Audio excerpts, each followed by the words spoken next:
what I was like in high school, I think I remember myself as being happy-go-lucky. Life wasn't very serious for me, but I enjoyed it. I always loved laughing, making people laugh. Loved work, but my work was, the job I had was, pretty easy jobs. But yeah, I liked having fun. I remember like in high school, the band was playing, the cheerleaders were practicing, the band was playing, they were warming up in the gym. And I get up there and I just start singing I started doing, the Stones, right? Mick Jagger. And they dug it. They were just jamming and they were like, "You want to join our band?" Nah, no. But it was awesome. But so that was me. College changed because now I was under pressure. So when I graduated from high school, my dad said, "Yeah, I'll pay for you to go to college. You can live in our house for free, but I got to make sure that you're just not going to fool around in college." Because I didn't do real well in high school. I didn't try real hard. So I passed, I didn't do great in math, even though I'm a CPA today, right? I was committed because my dad was, as you know, was a commercial tuna fisherman. Gone 2 months out of the year. 2 months at a time. Home a week, gone 2 months. Home a week all my life. So I really didn't know my dad. And I didn't want to do what he did, for sure, right?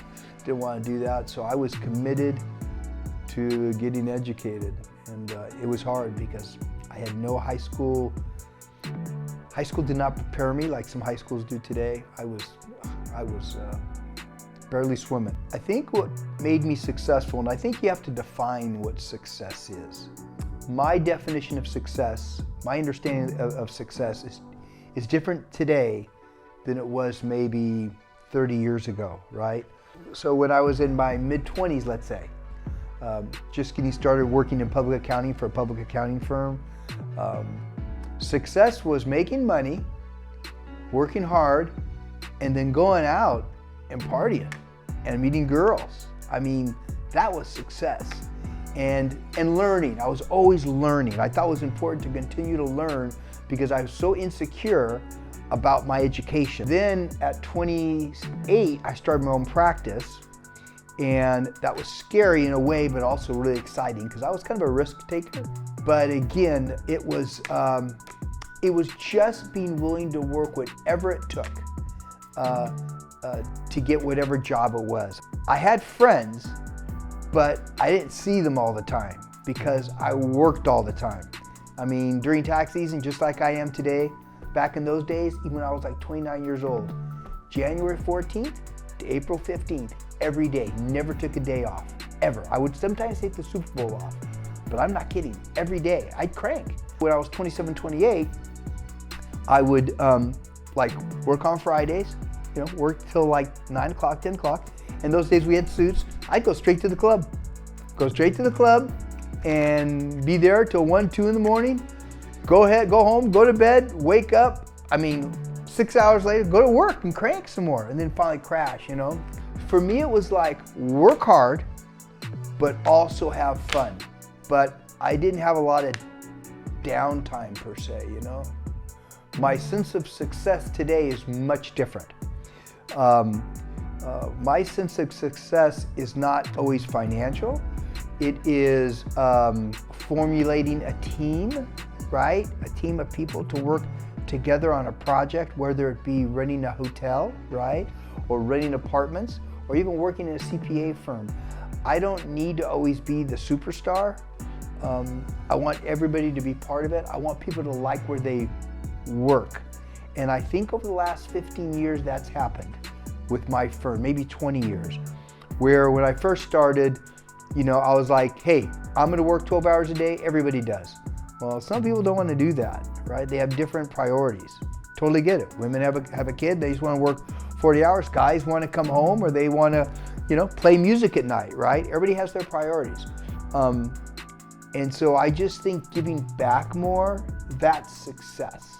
Working with people, that is success. What sparked my interest originally was that my dad told me I had to get a job, or I had to pick my profession in my first semester at college. because my dad was blue collar, and he said, well, did you get, do you know what you're gonna be? I go, no, Dad, this is the first week of college. You don't make your decision, you wait 4 years. He goes, oh, my son's never gonna wait 4 years. I was like, well, I am taking this accounting course. I swear to God, because I wasn't good at math. I learned that I did like numbers. I liked measuring my abilities, meaning my statistics, how well I did this month compared to last month. And I use the word sales, right? Billings, how hard I worked, how many hours everyone else billed, how much I could charge my clients. I mean, for me, it was almost like a game. It was a game. And I just loved it. What was life like before I was an accountant? I mean, I had a different job. You know, everything just kind of transitions. There's like a transition. You don't say one day, boom, I'm an accountant, right? No, I got a job at a CPA firm and I X'd a bunch of boxes, which is a job. And then it became more. So I think,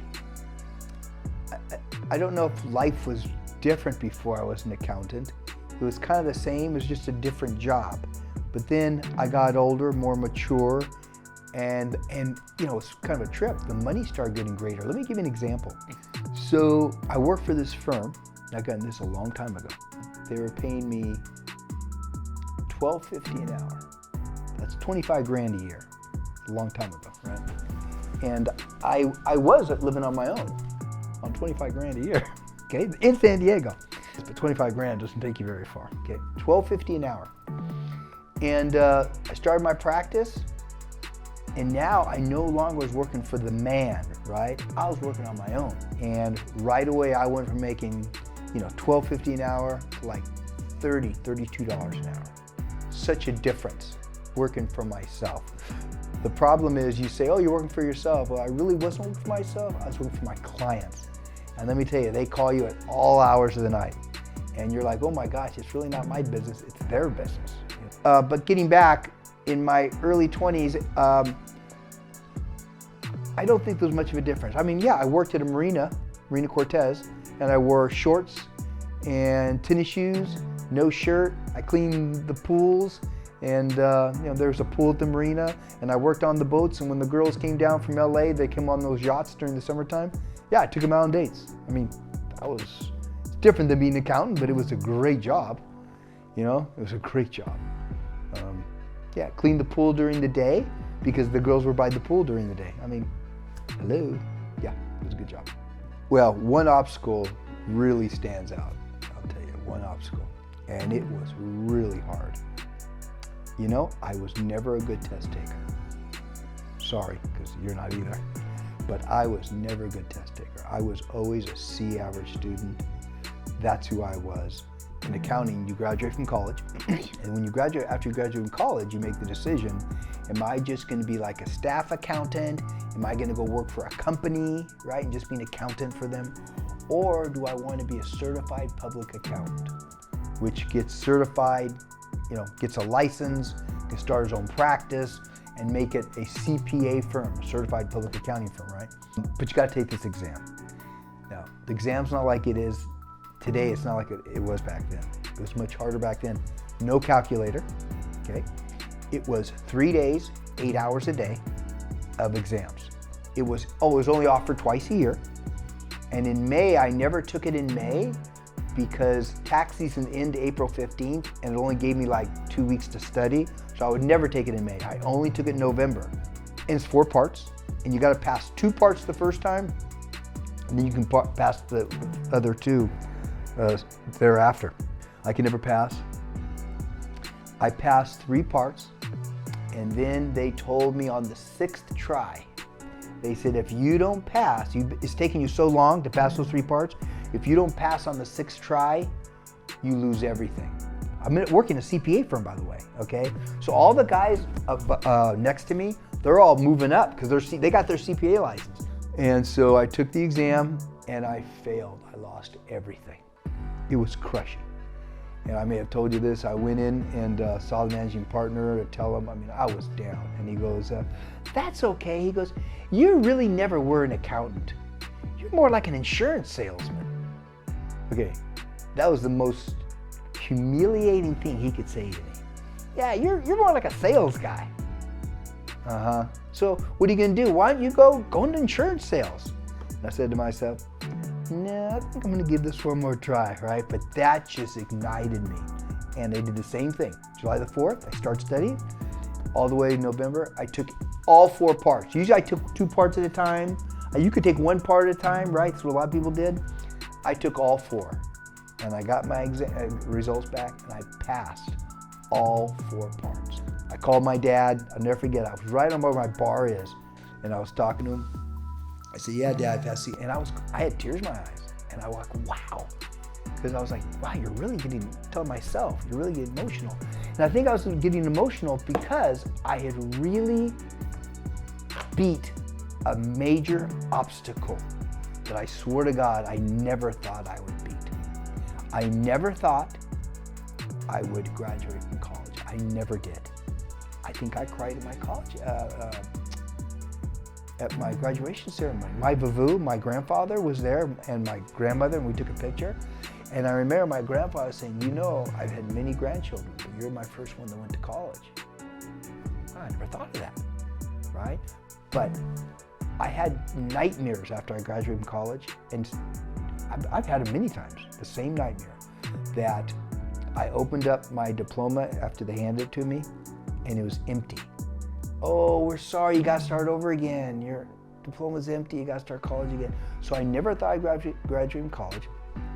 Never thought I would ever start my own firm. Oh, no, pass CPA exam. I never thought I'd pass CPA exam, because I failed so many times. And I never thought I would have my own practice. Never. I just never thought that, but I just kept, you know, what is the word I always use? I don't know. I just kept trudging along, you know. So that was my biggest difficulty, was passing CPA exam.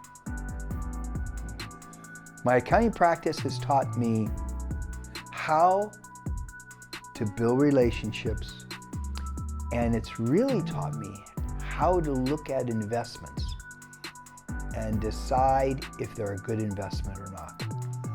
I'll give you like an example. So if you see the profit and loss of a hotel, and you see it, then you see another one, then you see another one, and you just keep seeing them over and over and over, and you analyze them with the owners, right? And you get so what do you think about your business? How does it work?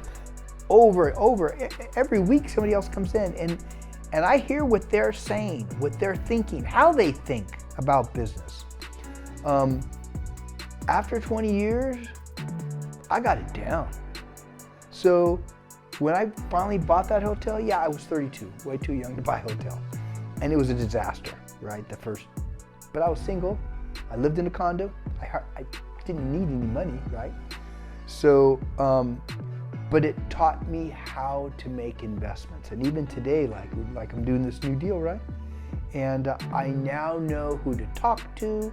I know how to talk to the people, the employees. I go in there and meet with them. You know, I know they're nervous about meeting their potential employer, because I was when I met my potential employer. So there's nothing wrong with putting your hands out and saying, "Hey man, how you doing? Where you from? What's your background? We're gonna hang out together. You're gonna work for me. I appreciate it."